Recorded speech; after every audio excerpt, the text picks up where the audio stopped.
Segundo a Bíblia, Jacó, ou Israel, teve 12 filhos, que constituíram as 12 tribos de Israel. 2 tribos em especial receberam os nomes dos 2 filhos de José, que fora vendido por seus irmãos como escravo para os ismaelitas, que José acabou se tornando o ministro do governo do Egito. E somente anos mais tarde ele reencontrou o pai e seus irmãos.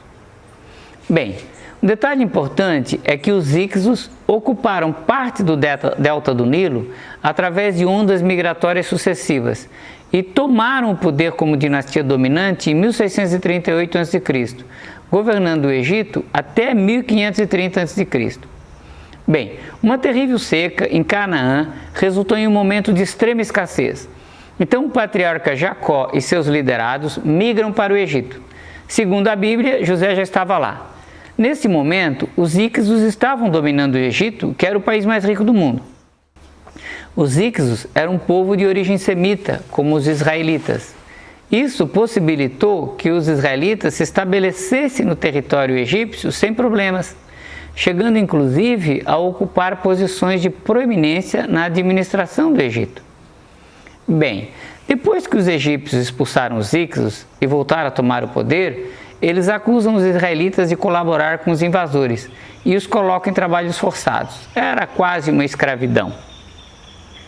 Os israelitas permanecem no Egito por cerca de 300 a 400 anos. Um dos complicadores do problema é que há basicamente 2 datas propostas para o Êxodo. Uma anterior, por volta do ano de 1445 a.C., que está no primeiro livro de Reis, capítulo 6, versículo 1. E uma outra data posterior por volta de 1290 a.C. Assim, de acordo com a data de 1445 a.C., o faraó mais considerado como do Êxodo é Tutemés III, o que coloca a chegada dos hebreus no Egito no período dos governantes Hicsos, que também eram semitas. Outra data possível para o Êxodo é de cerca de 1290 a.C. Se isto for verdade, então o faraó opressor mencionado em Êxodo, capítulo 1, versículo 2 e capítulo 2, versículo 23, foi Sete I, que reinou de 1290 a 1279 a.C. E o faraó durante o Êxodo foi Ramsés II, que reinou de 1279 a 1213 a.C. No Egito, os israelitas começam a se multiplicar. Muitas gerações depois, o faraó, temendo por uma traição por parte dos israelitas, ordena que todos os recém-nascidos dos israelitas fossem atirados no rio Nilo. Uma levita, identificada como Joquebebe, salva seu bebê lançando-o num cesto de vime pelo Nilo. A filha do faraó, chamada Bítias, que está no primeiro livro de Crônicas, capítulo 4, versículo 18, encontrou a criança e a chama de Moisés e a cria como se fosse dela. Mas Moisés sabe de sua origem e um dia, já adulto, ele assassina um capataz egípcio que está surrando um escravo hebreu.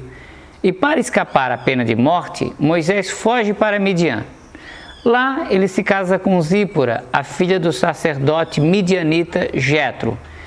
E um belo dia ele encontra uma sarça ardente, então Moisés escuta Deus através dessa sarça ardente. Moisés pergunta o nome de Deus, que responde: Eu sou o que sou.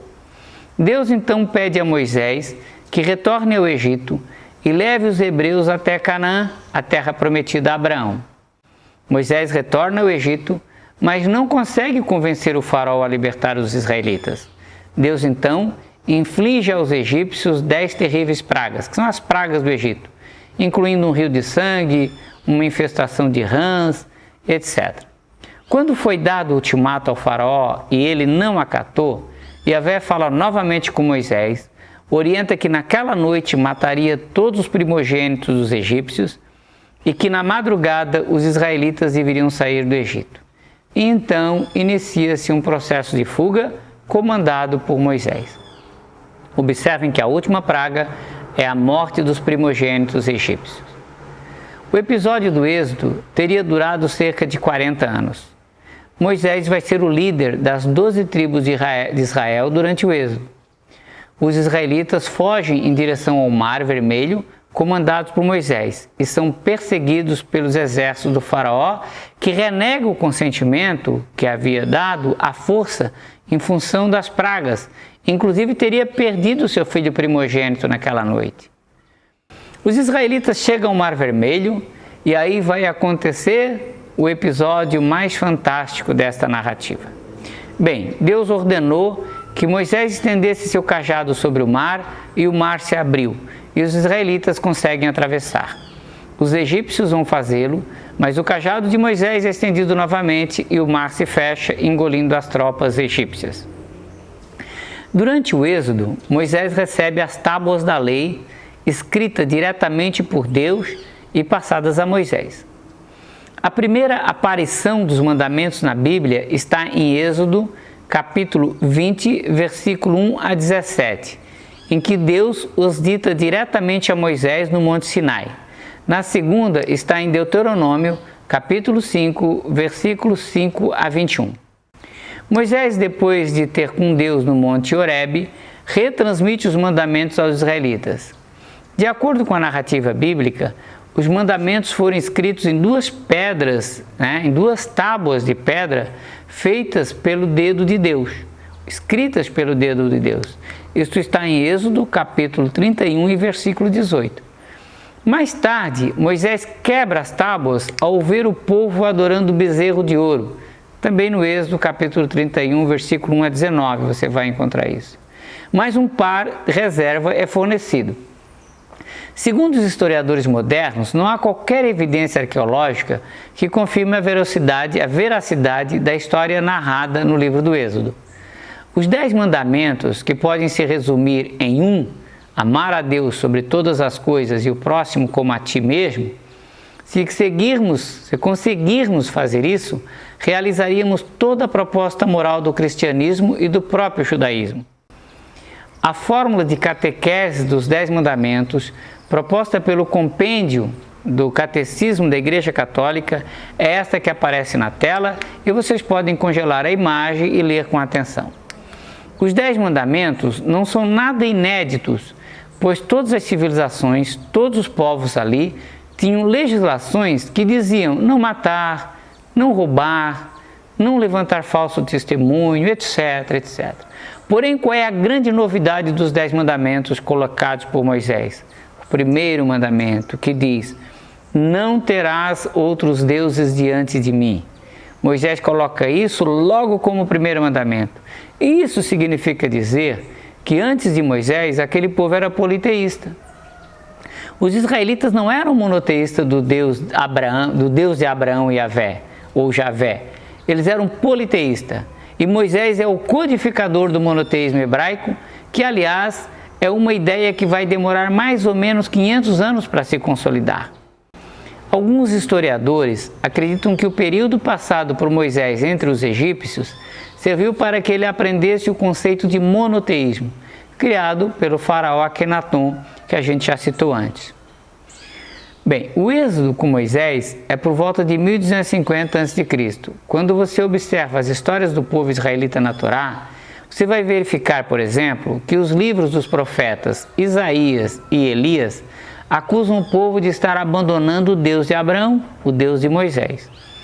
Ou seja, 500 anos depois de Moisés, ainda ocorrem lideranças israelitas que estão tentando implantar a ideia do monoteísmo.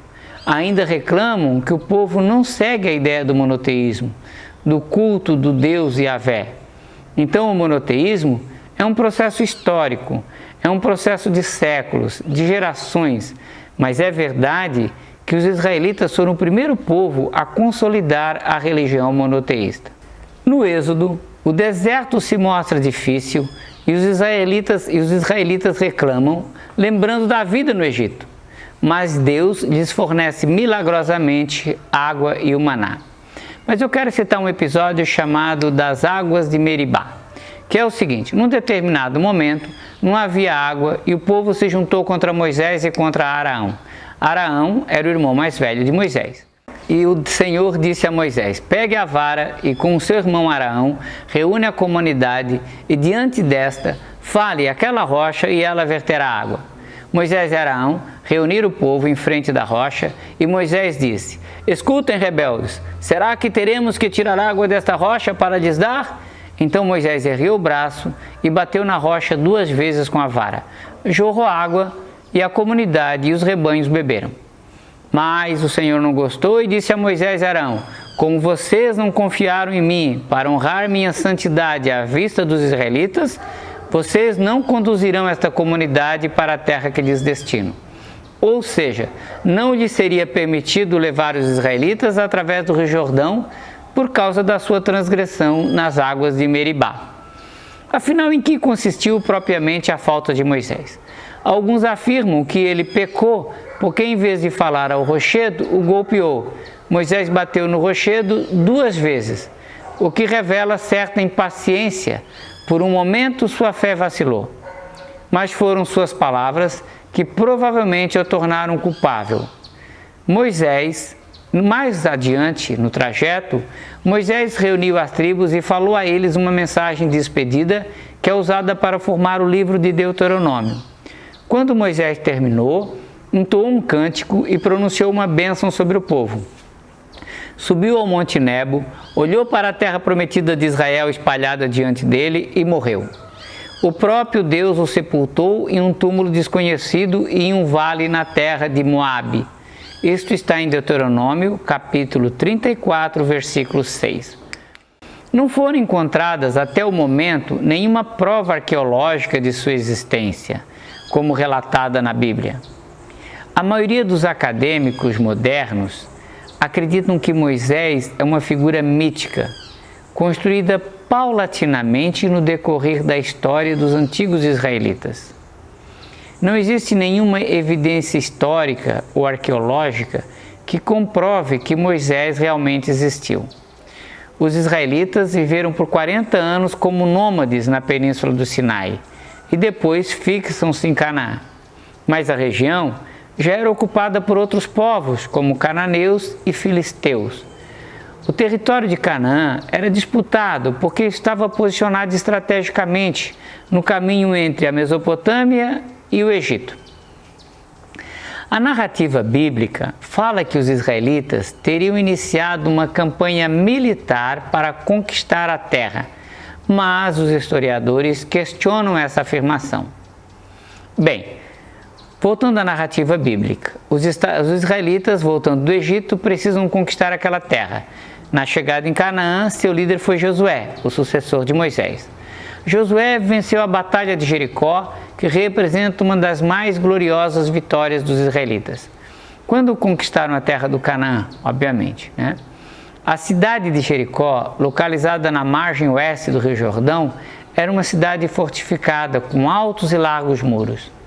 Para se apossar de Canaã, os israelitas tiveram que lutar com seus habitantes, os cananeus, e posteriormente com os filisteus, que já dominavam o ferro. Josué conduziu o povo israelita nessas lutas e derrotou os cananeus e conquistou o território. Para os historiadores, por volta do século XII a.C., esta região vai passar a ser habitada por tribos nômades, vindas das montanhas, seriam os hebreus. Pois bem, estas 12 tribos que viajaram sob o comando de Moisés e se estabeleceram na região, teriam vindo das montanhas, pois ao vir do deserto da Arábia, tem-se que atravessar as montanhas do Rio Jordão para chegar à terra de Canaã. Bem, ao chegarem, o território foi dividido entre as 12 tribos de Israel. A esta, no desenho, a configuração geográfica de Israel, dividido pelas 12 tribos que agora compunham um país. Bem, tribo aqui tem um sentido de clã familiar, e não um sentido comum de tribo de povos primitivos ou pré-modernos, como as tribos africanas ou as tribos indígenas. As 12 tribos teriam o nome de 10 filhos de Jacó. As outras 2 tribos restantes receberam os nomes dos filhos de Iosef, ou seja, José. Estas 2 tribos dos filhos de José ficaram no lugar das tribos de Levi e da própria tribo de José na posse das terras. A tribo de Levi, os levitas, eram os que ministravam os sacrifícios e os serviços litúrgicos do povo de Israel, e seu principal campo de atuação era o santuário móvel, erguido por ordem do próprio Deus, que guardava as tábuas dos 10 mandamentos.